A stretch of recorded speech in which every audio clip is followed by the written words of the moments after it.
I want to give at least a little bit of an update of what we did in our international outreach, and then I'll move on to our national outreach.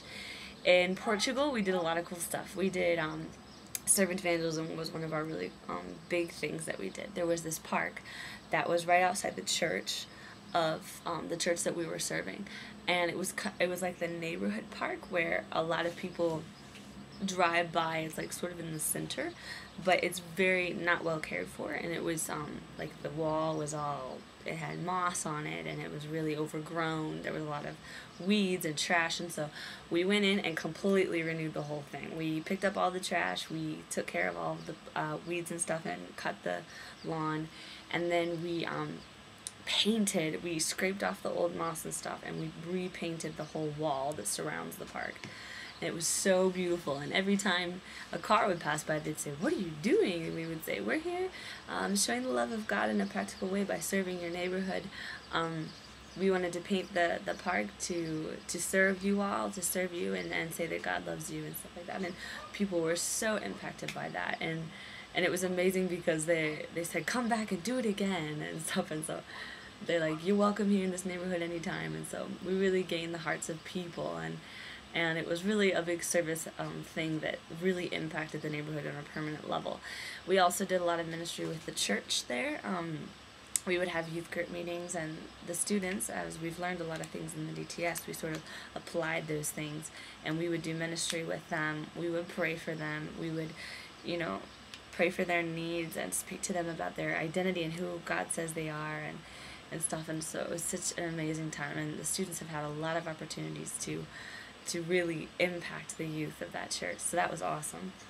And then we also went to a public school. This is so cool.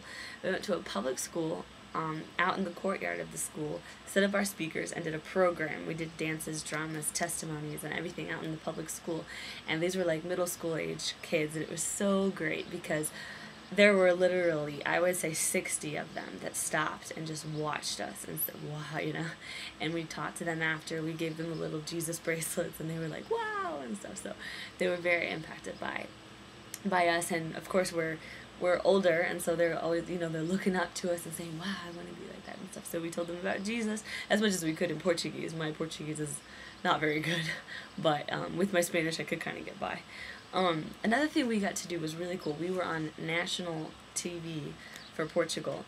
One of the ladies from the church, young lady, she's like an announcer on a public TV station, and so she went to do a story on us, and she filmed us doing our dances and our dramas, and then she did some interviews. I was interviewed. It was exciting.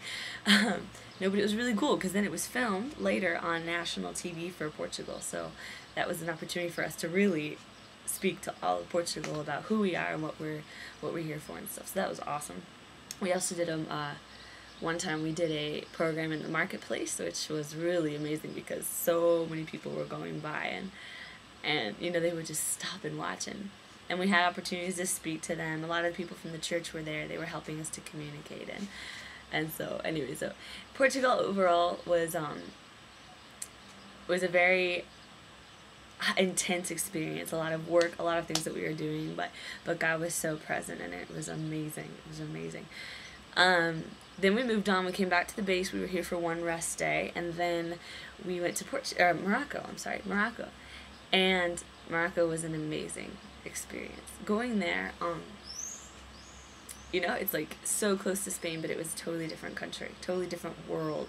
The Muslim influence everywhere, and we worked mainly there. We worked in an orphanage that's connected to, we have a friend here at the base who has connections to these people who have an orphanage.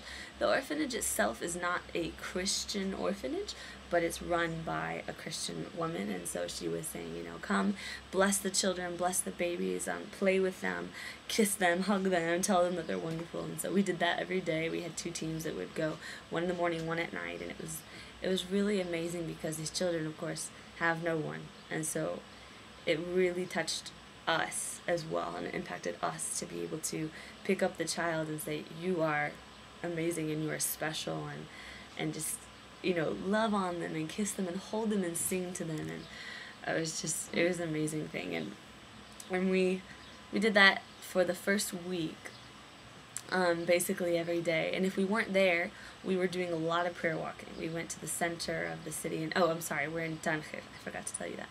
We were in Tanger, and we were doing a lot of prayer walks around there's like the center plaza. People are always there, and so we prayed for people.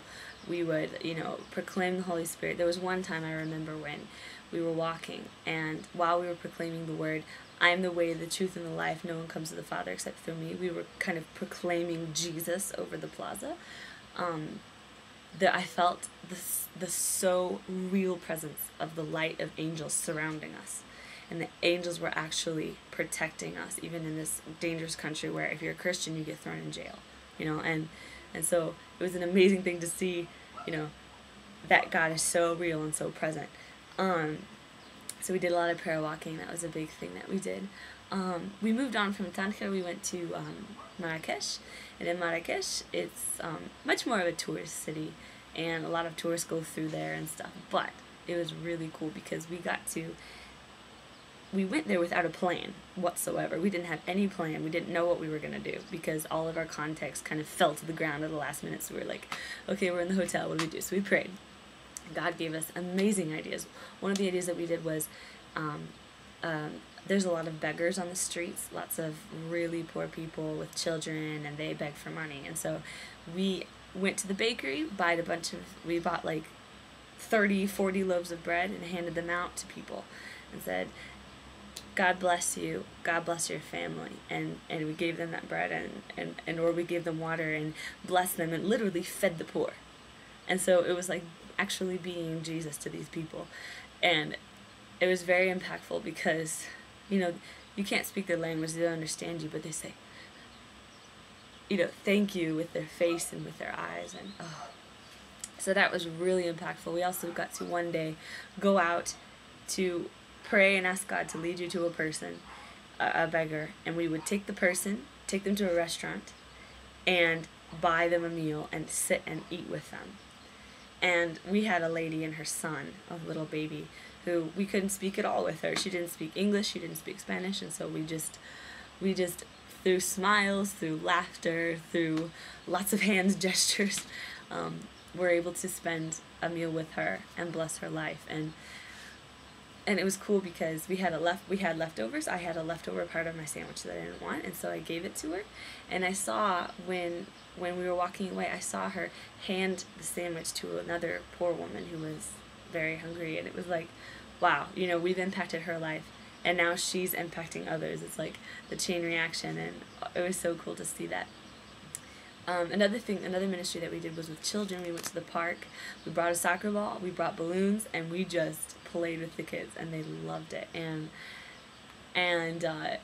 apparently there was a lot of, I wasn't there because there were sick people, so I was staying back at the hotel with them, but the people who went were so impacted by it and so excited to really be a part of these children's lives. And a lot of them were poor with no parents. Some of them were orphans, and they would live on the street, and that's all that they ever saw was stealing and robbery and hatred. And so this was just a time to say, hey, we're going to come and have fun with you guys, and we're going to play with you and just be kids with you, and so that was really amazing. Another thing that we did a worship session. There's a big mosque right outside our hotel, and we would go out from the hotel, we would walk around to the other side of the mosque where there's this public park, and we went out there, we found a pavilion, we sat down, and we just worshipped at the top we sang songs, we worshipped at the top of our lungs. And it was so cool because we were proclaiming Christ in a nation where it's illegal to do so.